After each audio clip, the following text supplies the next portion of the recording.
Alright, so I'm Hlas. This is my presentation on brain performance and how it relates to cold and warm weather.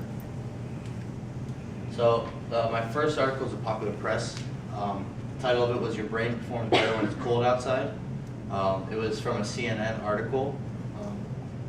It briefly talks about how your brain affects your behavior and your performance in everyday activities. So it starts off with talking about seasonal affective disorder. It's something that everyone's pretty familiar with, everyone knows about. It's how people tend to get more likely depressed in the wintertime, at least that's what people think. This article talks about how trends are actually opposite than what they are thought to be. It did multiple studies, it did questionnaires. They tested a lot of adults in the U.S. from different states and different climates. So they used questionnaires, they tested the chemicals in people's brains, they tested their reactions and their memory. They did it multiple times on every participant in different seasons, see if they could find a trend through the seasons. Although it's not 100% proven yet, the trends are showing opposite of what is likely thought to be, that people get more depressed in the winter. So they're saying that it actually might not be true and that it might just be a learned belief and not actually be real. What they think is a likely possibility is the efficiency of your brain in the wintertime. So from an evolutionary standpoint, before, like during the cavemen and prehistoric times and whatnot, people during the wintertime would have less resources. So their brains would not shut down, but they would try to use less power and become more efficient in the wintertime because you don't have as much resources to refuel and keep going. Jarrett called it eco mode of your brain, which is just his kind of term for it. So like I said, as the resources are more scarce, you have to use less. My academic journal here was by Larson and Siegel. It's from a sports med journal. It's called Keeping Your Cool. This was more oriented towards sports and physical performance with your brain. It talks more about your internal core temperature and how that affects your brain. So physically, your internal core temperature has an optimal range. It is colder than people think. Warmer temperatures, if you exercise and perform in extreme heat, your brain can actually become impaired, and your decision making then decreases and your performance decreases. So they talk about high core temperature decreases performance in sprinting, middle distance, and long distance exercise. They talked about also how to fix this. Everyone knows the old cooling methods of just drinking cold water, cold liquid, and then there's cooling equipment such as ice baths and stuff. Along with those, they provide additional benefits, like ice baths also help your muscles rejuvenate and recover faster. Cold liquid, you can get hydrated then if you drink liquid, and it also cools your internal core temperature. They're trying to introduce new cooling methods such as pre-cooling. Pre-cooling is when the most common type is there's a vest that gets really cold, and so you wear it before you go perform, and then it lowers your core temperature to start. What they're finding though is that if you're truly performing in extreme heat, your core temperature does not stay low and it increases anyways. It also becomes very inefficient in sports. They tried it in the NFL in the study, and it's really hard to use because it's this vest, and in the NFL you have your pads on and everything. You take everything off to put the vest back on, and so it becomes very inefficient and has not worked as well as they thought it would. So the audience of the popular press is definitely more for the general population. It's only a 4-page essay. It is a lot of pictures. It's very friendly wordage. It's very easy to read. It's meant to grab the attention of a lot of audiences. It was put in CNN also, so CNN wants to put an article in that people want to read. People don't just want to be bored at.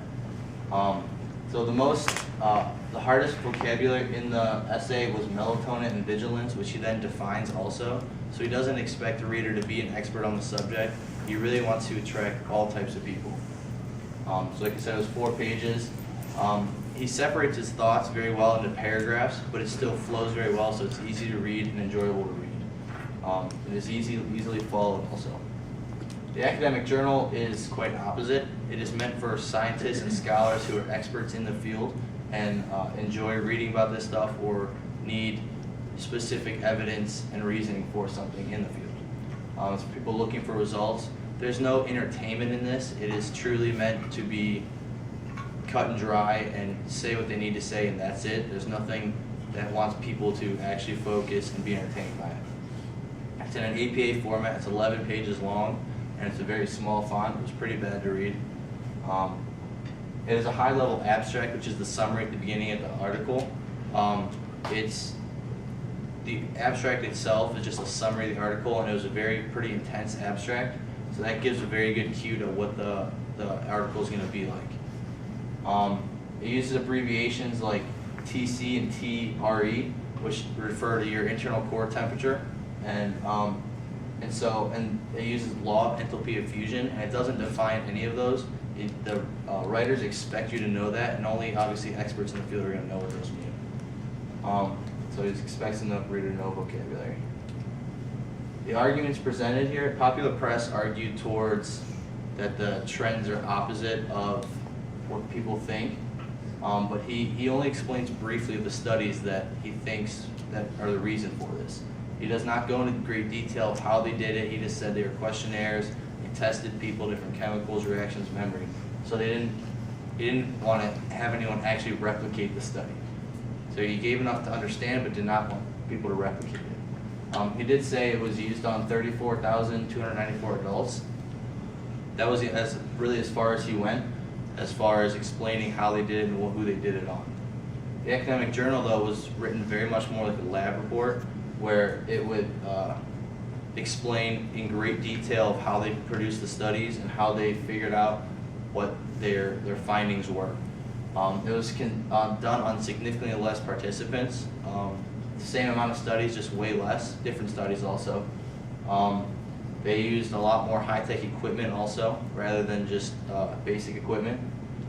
They wanted to be very accurate with their findings, so they were very precise and very accurate with their results and their arguments and how they presented it. The explanation is very meticulous. This here is an example of one of the results sections.